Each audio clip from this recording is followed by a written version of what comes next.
كيكة البرتقال من الكيكات السهلة والبسيطة، ودي من أول أنواع الكيكات اللي لازم نكون مميزين فيها.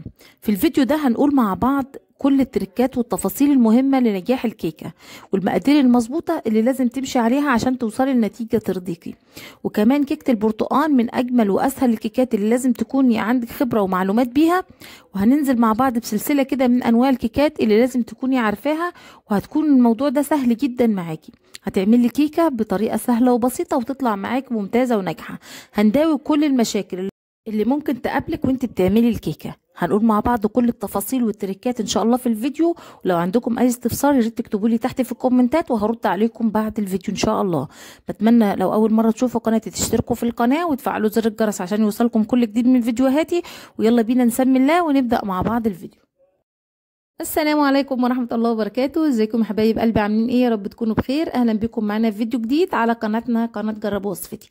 هنعمل مع بعض النهارده زي ما قلنا في بداية الفيديو، هنعمل مع بعض كيكة البرتقال بطريقة سهلة جدا وبسيطة. وان شاء الله في الفيديو ده هنجاوب على كل الاسئلة اللي ممكن تيجي في بالك وانت بتعملي الكيكة، وهنقول مع بعض كل الحلول اللي نقدر نوصل ليها وازاي تطلع معانا الكيكة مظبوطة وفي منتهى الجمال. يلا بينا نسمي الله ونبدأ مع بعض كده في المقادير. معايا مبدئيا 4 كوبايات من الدقيق، عليهم 4 بيضات، عليهم ذرة من الفانيليا، عليهم ذرة من الملح، عليهم كمان معلقة من الخل، معايا باكوين من البيكنج باودر، معايا معلقة كبيرة من الكيك شيف، معايا بشر برتقان وعصير نص ليمونة، معايا كوبايتين من السكر، ومعايا كوباية ونص من الزيت، ومعايا عصير برتقان على حسب ما الكيكة هتاخد معاكي.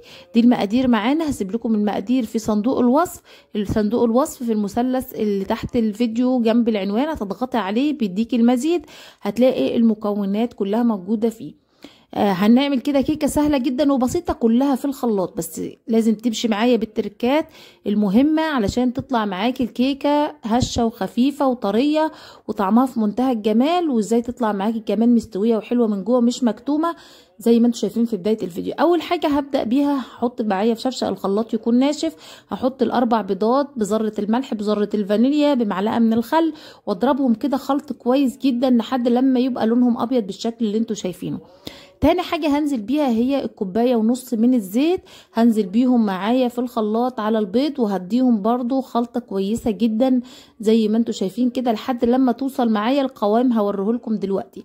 تقدري تعملي كوباية ونص من السمنة او كوباية من الزيت ونص من السمنة على حسب ما انت حابة، لكن انا هعمل النهاردة بالزيت عشان عايزاها تكون خفيفة زي ما انتوا شايفين في بداية الفيديو. زي ما انت شايفة هوصل بالقوام بتاع البيض والزيت للقوام اللي انتوا شايفينه، قوام تقيل كده وكريمي بالشكل ده. الخطوة دي مهمة جدا معاكي في نجاح الكيكة، بتخلي الكيكة معاكي هشة كده وطرية وطعمها في منتهى الجمال. جربي الطريقة دي بالمقادير مظبوطة وامشي على التركات بالظبط، وان شاء الله هتحصلي على اجمل طعم كيكه ممكن تكوني دقتيه او عملتيه. هبدا بعد كده انزل معايا بكوبايتين من السكر بعد ما خلطت الخليط اللي معايا، وكل مره هضيف فيها اضافه من الاضافات هخلطها خلط كويس قبل ما اضيف الاضافه التانية. ضربتها كويس كده بالسكر، خلطتها كويس في الخلاط، هبدا انزل معايا كده بالبرتقال، وبعد كده عصير نص ليمونه. عصير نص الليمونه ده بقى هيديك طعم مميز ومختلف جدا في كيكه البرتقال، ولو في اي زفاره لا يمكن هتلاقيها موجوده. بشر البرتقال بيدي طعم مميز وبيدي طعم كده حلو قوي للبرتقال وللكيكه. هنضيفه معانا على الخليط ونديها خلطه خفيفه بعد بشر البرتقال عشان مش عايزاه ينفرم فيها. بعد كده هبدأ أضيف معايا 4 كوبايات من الدقيق، بكون نخلاهم مرة قبل كده ودي تاني مرة بنخل معايا. كل ما بتنخلي معاكي الدقيق كويس كل ما بتطلع معاكي الكيكة هشة وخفيفة وحلوة زي ما انتوا شايفين. هبدأ أضيف في المرحلة دي معايا ال4 كوبايات من الدقيق، وهضيف عليهم بقى البيكنج باودر اللي معايا ومعلقة كبيرة من الكيك شيف. بكوين البيكنج باودر على الصينية اللي انتوا شايفينها هوريها لكم كده في الفيديو. كل ما بيبقى معاكي اتساع الصينيه اوسع كل ما بتزودي معاكي البيكنج باودر، بس مش اكتر من باكوين 2 من البيكنج باودر. لو حتى صينيه هتعملي فيها كيلو من الدقيق برضو هتضيفي هما باكوين البيكنج باودر زي ما انتوا شايفين، ومعلقه كبيره من الكيك شيف بيدي كمحسن كده حلو جدا للكيكه وبيخليها هشه وخفيفه وطعمها في منتهى الجمال. هبدا اقلب معايا الخليط بالشكل اللي انتوا شايفينه كويس جدا بالمضرب لحد لما اوصل لقوام مظبوط. حابه لقيتي ان الكيكه معاكي محتاجه شويه كده من البرتقان، من عصير البرتقان، او ممكن تزوديها شويه كده من الميه، مفيش اي مشكله، لحد لما توصلي للقوام الخفيف اللي انت شايفاه ده. القوام معايا مش تقيل يابس ولا هو خفيف ميه، يعني زي ما انتم شايفين سمك الكيكه. كل ما بتكون معاكي الكيكه خفيفه كل ما بتطلع معاكي هشه وحلوه بعد ما بتستوي. ان انا اصب الكيكه كده معايا الصينيه قبل ما بشتغل خالص، بتكون متبطنه بسمنه او زيت ومتعفره بالدقيق، وبعد كده بنزل بمقدار الكيكه والخليط ده فيها. قبل ما بشتغل في الكيكه بشغل الفرن معايا يسخن كويس لحد لما، يعني انا بدخل الكيكه معايا على درجه حراره 170 او 160، يعني اقل درجه عندك في الفرن، بس لازم تدخل على فرن سخن عشان الكيكه معاكي تدخل تكون حلوه وخفيفه وهشه لما بتستوي. ما تدخليش الكيكه على فرن بارد.